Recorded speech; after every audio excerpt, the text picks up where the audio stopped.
Hello friends, I am right now in Brazil, so I decided to make this video here because I feel inspired and in my element to speak my truth.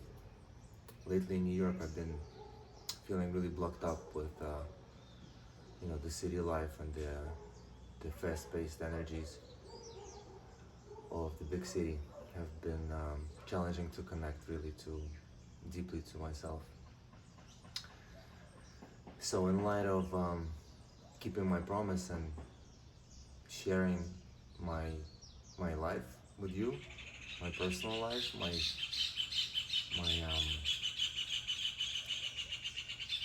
things that really changed my life and really transformed, facilitated my transformation.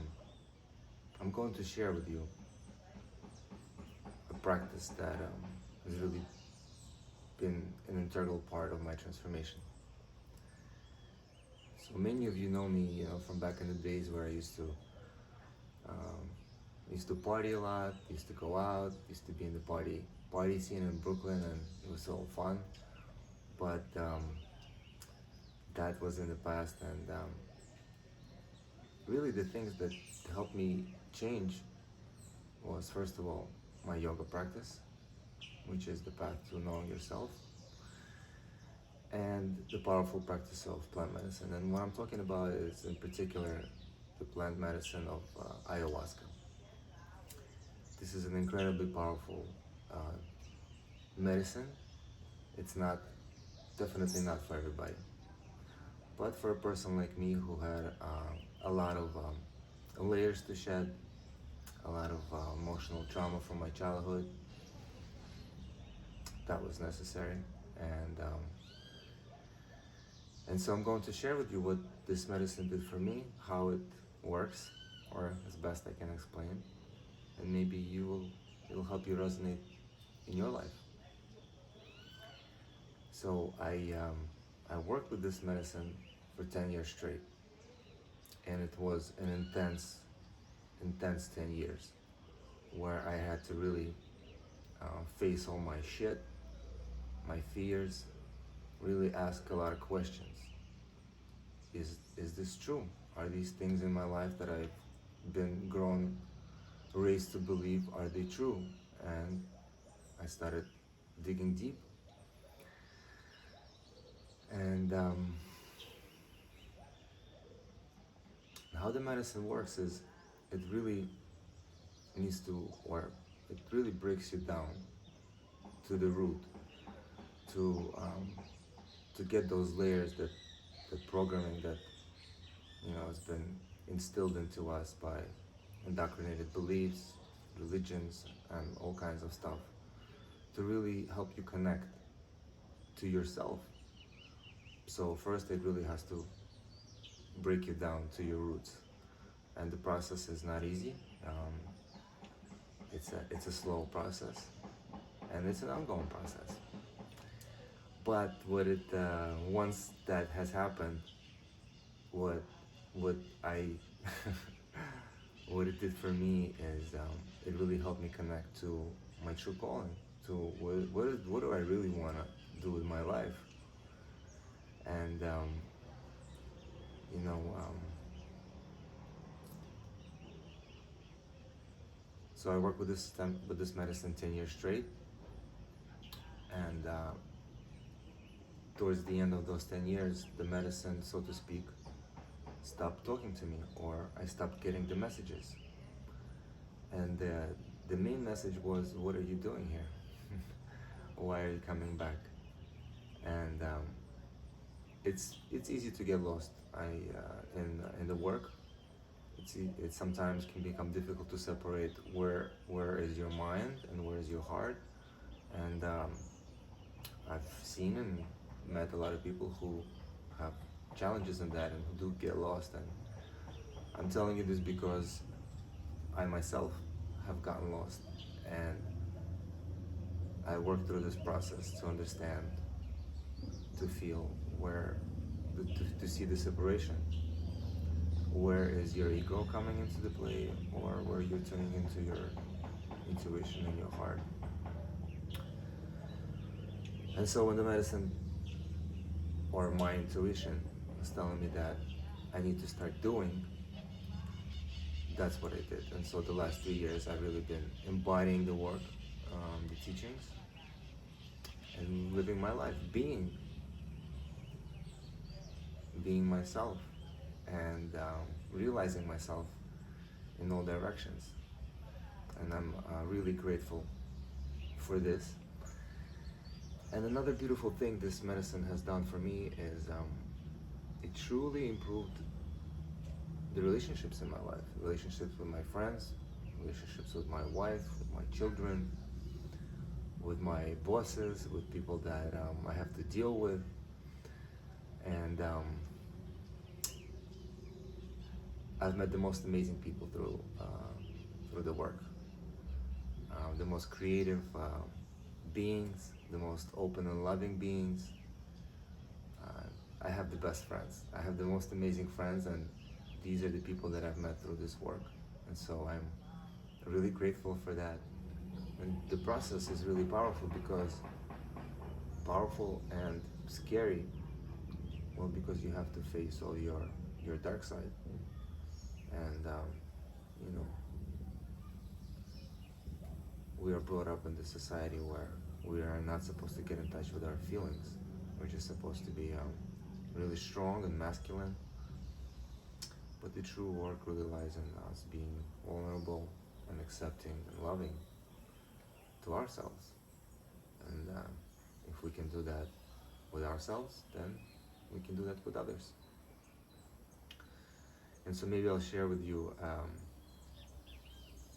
So after the 10 years, I took a break. In the last 3 years, I've been doing exactly what I said, really exploring myself, getting in touch with my feelings, getting past my fears of me not being enough, me being incomplete, and just doing. I just started going and trying and living. And it's been amazing. And after these 3 years, the medicine has slowly been calling me back. It's been sending me the messages to come back and do the next round of work. And so that's what I did a few months ago. I was called back, and I sat in the circle again, and I'd like to just share with you my experience. Every time is different. There is no repetition. Every single ceremony you will have is going to be different. And so this one was, as usual, different, and the medicine can come on strong. At times more stronger than others, and in this particular time it had come on really strong. So strong that I really lost space. I really couldn't see much. It just came on really, really strong. And the visions were so vivid, so full on, that it was overwhelming. And after I had the purge, usually the medicine will kind of become softer on you and mellow down. And in this particular time, it started coming on even stronger. And from my past experience, there's two ways you can go about it. And my old self, in my beginning stages, would have probably been purging all night, just trying to get rid of this nauseousness that is there or would come up. And that's not really the route to take. You can purge, but if you get into this purging heave, you will be purging all night, and she won't let you go until you first emotionally deal with whatever's coming up. And second, the most important thing is connect to your breath. And so that's what I did. It was really strong, and all I could do is sit really still and take slow, deep breaths.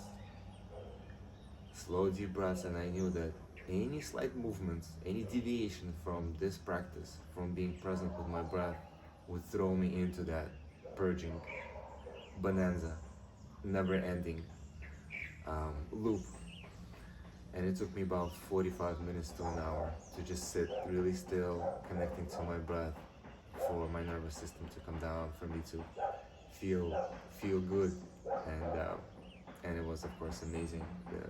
And after and during the process, it just reminded me, that whole experience reminded me of the powerful connection to the breath. And I'll share a secret with you guys. You know, you see me doing the ice baths, and teaching people how to breathe in the ice, and the secret is that I learned how to breathe in the jungle with this medicine.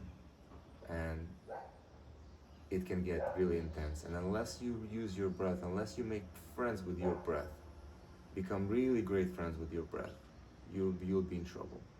And so the medicine taught me to breathe, and that experience has helped me tremendously to deal with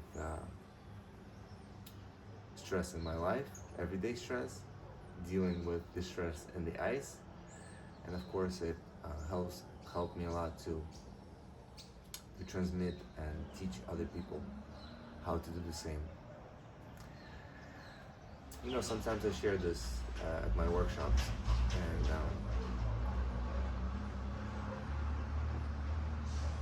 there are so many beautiful things that the medicine helped me work through. Is first of all that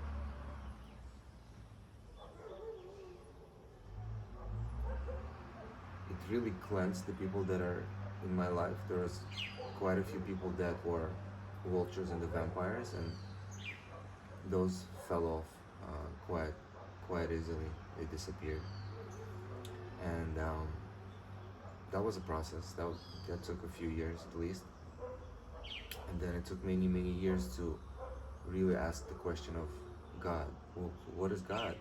You know, I've been growing up to be religious, and I was really dealing with a lot of fears that if I don't do this, then the God won't love me. If I don't put a candle here, then I won't be forgiven. And this took a long time to really understand and to really work through that layer, that mind layer that kept being there, that fear. It was all fear-based. The biggest thing was overcoming that, or becoming free of these religious beliefs and dogmas and principles, and to understand how limiting they were and how limiting they are to a lot of people, that this is the only way. And I'll tell you guys, there is not this way or that way, there is always, there's all these ways. And the way is through love, through compassion, through being human, to being present with what is, to accepting what is. And that may be the most beautiful thing that you will ever come to realize, is that God is not here nor there. God is everywhere, all the time. You cannot get rid of God. So having gotten rid of that mind layer where you have to do, where you have to go somewhere to be close to God, that's an if-and statement. That's a condition. That's a condition between you and God. And so if that condition exists, I would really question why that condition exists. Because God is unconditional. There is no conditions to God. God loves you the way you are, whatever you do, the good, the bad. God does not judge. So yeah,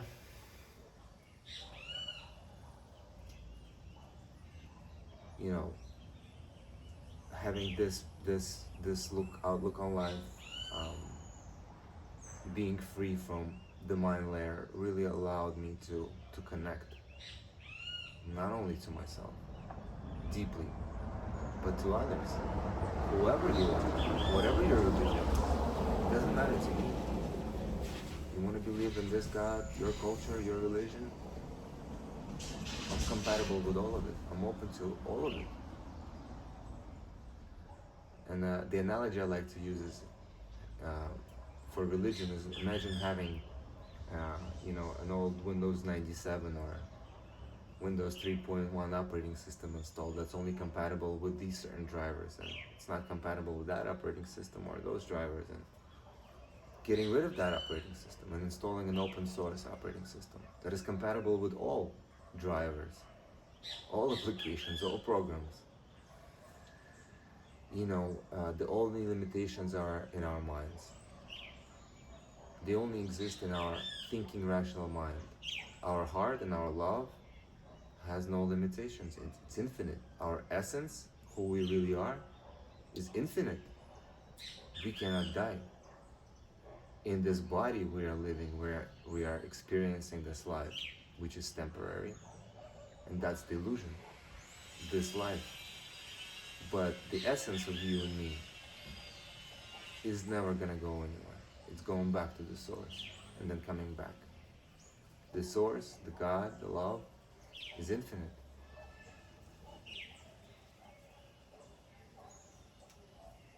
And it's unconditional. And another thing I'll say is that the work is definitely not easy. The work is difficult. You will have to stick out like a sore thumb at some point, or maybe all the time, and not fit in with the norm, and really connect to your individuality.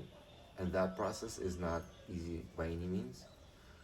And it takes courage, and it takes guts to be different, to find your own way. That takes guts. That takes stepping outside of your comfort zone, of the group herd mentality. So that process is not easy, but it is so giving, so loving, so fulfilling, that I would never ever want to trade this process for anything else. Because through this process, I am living my life fully. I'm embodying all beings, all people, all living beings and non-living around me. And I'm loving life. I'm loving life to the fullest.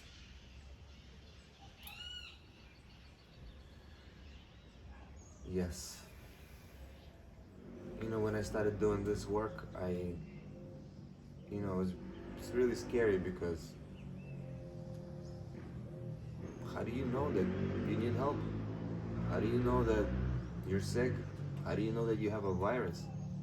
When everything just seems great, everything is good in your life, you have all these things, and you're successful, and how do you dig? And I've been always asking myself, what drove me? What drove me to do this work, to really, because I was fine, I didn't think I had any problems, I didn't think I had any issues or emotional trauma. And so I think what really drove me is my curiosity, the pursuit for the truth. I really wanted answers, and whenever I asked questions, tough questions, I didn't get the answers that I was looking for. They didn't resonate, and so I kept being really curious, and I wanted to find the truth. One of the questions that was really on my mind is, what is God? And I thought that God is found in the temple, in the church, or in the synagogue, or wherever else I was pointed to. That in order to be with God, I have to go there. I have to do this. And if I don't go there, I don't do this, then God doesn't love me. And then I was asking questions, and I was told to go read this book and read that book and read this book. And the book was written by a man, so to me that really wasn't authoritative. So to really find out, to really know God, I really had to go deep within and really, through this work, connect to the source and feel the source. And I'll tell you, my friends, once you feel the source, once you know the truth, you know. You don't need to prove it to anybody. You don't need to argue with anybody. It becomes, it just becomes unnecessary. You don't need to prove anything to anybody. That's just the way it is. Once you feel God, once you know that God is everywhere inside of you all the time, you just don't need any more layers. The mind layers, they're just blockages to prevent you from being close to God.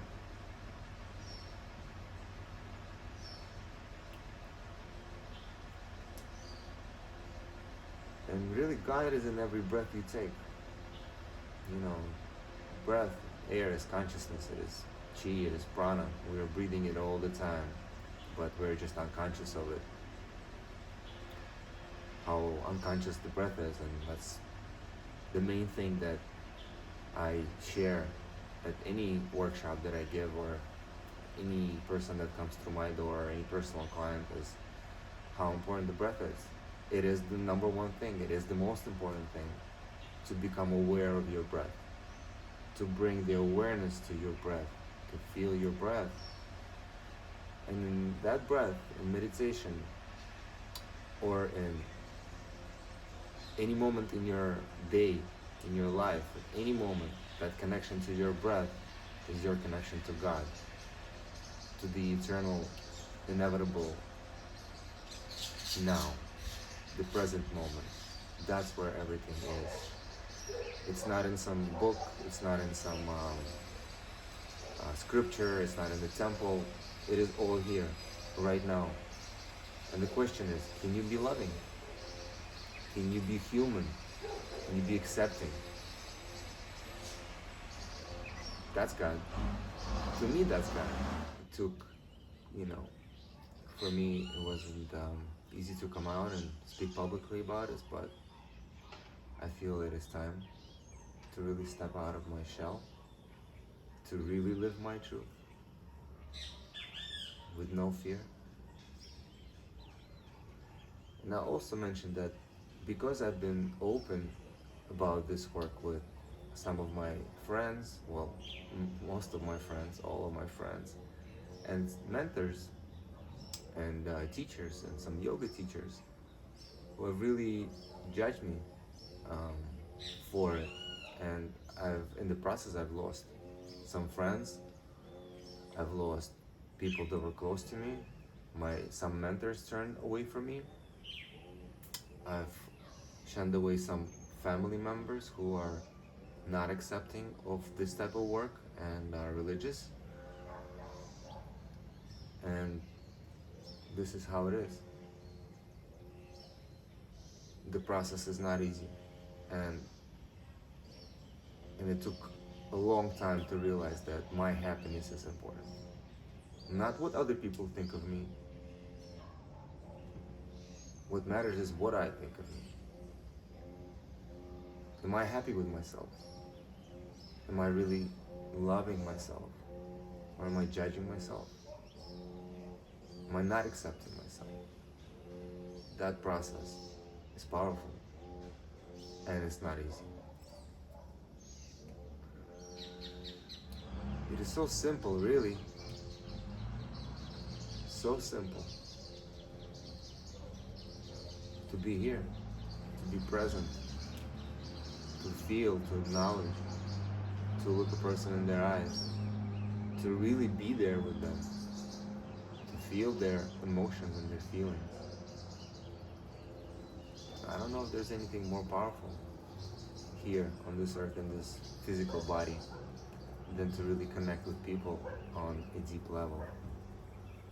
So you may think you're a saint or you're enlightened and you're reciting scriptures from this book and that book, but then you're going home and then you're fighting with your wife, or you're doing some other crazy thing behind closed doors, but you're coming out and you're putting on this beautiful mask, how perfect and a saint you are. That's just the lost. You're lost. I think one of the most important things in life is to stay true to yourself, especially in when it's difficult, especially when you're an outsider, especially when you may feel like you're not accepted and you're part of the minority. Stay true to yourself, to your truth. Don't waver in the wind, because those people that are part of the majorities, they will waver. Once the tide starts turning, they will change their opinions and they will get on the other side and they will switch sides, so to speak. So really stay true to yourself. Through all the hardships, through the thick and thin, believe in yourself and live your truth, live your life. Don't worry what other people are going to think of you. They will think whatever they want to think. But it is important what you think of you. So, connect to that and stay true to yourself. Much love.